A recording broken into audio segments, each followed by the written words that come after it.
let me start by a brief presentation about AFD.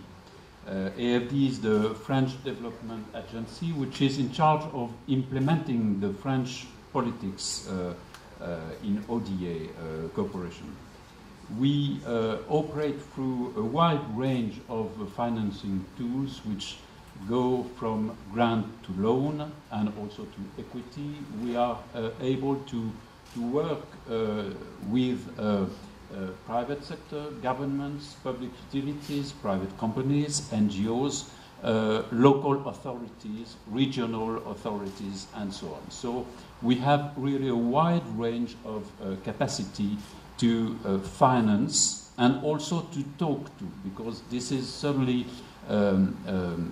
we certainly want to, or at least wish to bring together financement, but also dialogue and expertise. The total amount of our annual commitment is around 7 billion euros, and the geographic area where we are allowed by the French government to operate started in Africa, and we are now operating in the whole African continent, sub-Saharan Africa, but also Mediterranean Africa. And we have been authorized to extend our activities to Asia 10 years ago and to Latin America, I would say 7 years ago, or 10 years ago also. And we have two different mandates, if I may say so. The mandate in Africa is mainly dedicated to poverty alleviation and support to economic growth. And the mandate in Asia and Latin America is more related to supporting green and inclusive growth, which includes, let's say, climate change. So that's for AFD. About IDFC, I think it has been briefly presented. We are kind of a club of 19, let's say, development banks. Some of these banks are, let's say, most of these banks are national development banks all over the world, from Russia to Brazil and other countries in Latin America, India, China, and obviously African banks like DBSA. And we have also, I would say, regional banks like CAF and banks like KfW from Germany and AFD from France. And we have been created 2 years ago based on the idea that we shared, I would say, a lot of things about the way to implement development policies, and we shared also the importance to be considered as a potential actor, important actor in implementing the international financing system, which are decided during conferences like the Conference of Copenhagen and maybe conferences like this conference in Rio. I'm going to go further in that further. So what I'm supposed to present to you today is the mapping of what IDFC's members are doing in green finance. Here in Rio, we talk all day long about sustainable development and sustainable finance, green finance. But to tell the truth, during 20 years, there has been a lot of debates about what is really concretely sustainable development, and therefore what do we mean when we are talking about green finance. And there is no international standard which has been defined, settled, agreed on this subject. And it's difficult to go in detail of the negotiation. It's difficult to go to results in this negotiation if you're not able to define precisely the concepts, and if you're not able to, let's say, put figures in front, beside of this concept.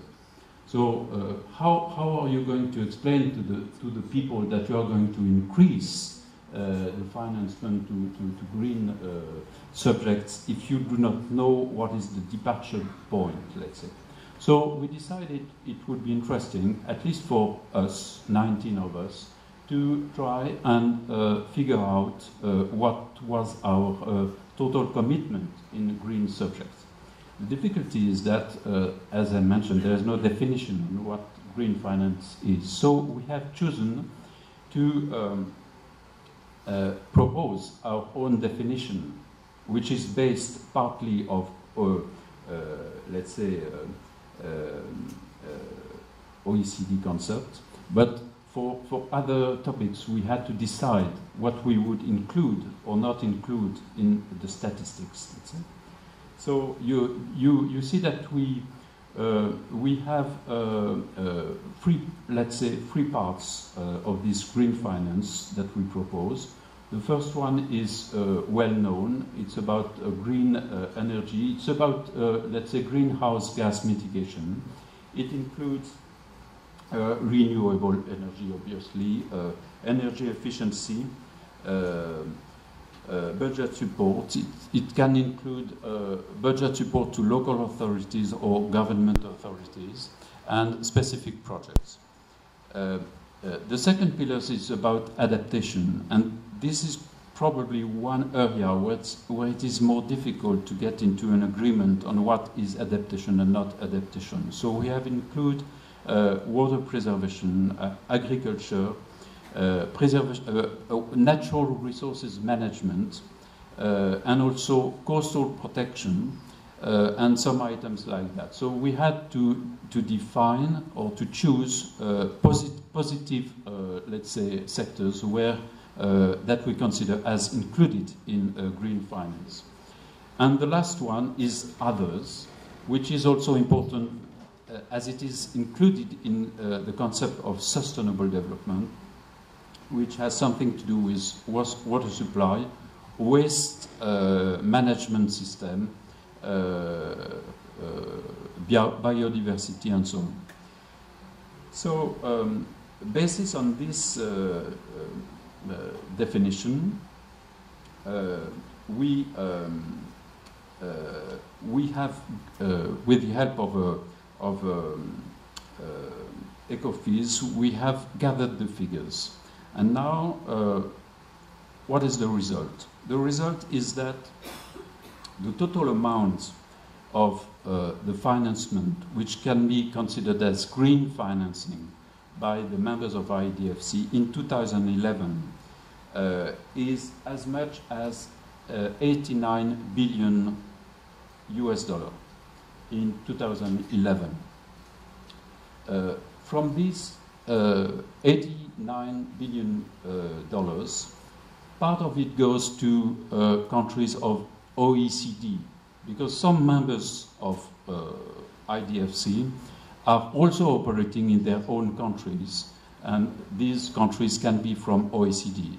Speaking about KfW, which is operating in Germany, a large part of the activity of KfW under your control is dedicated to your own country.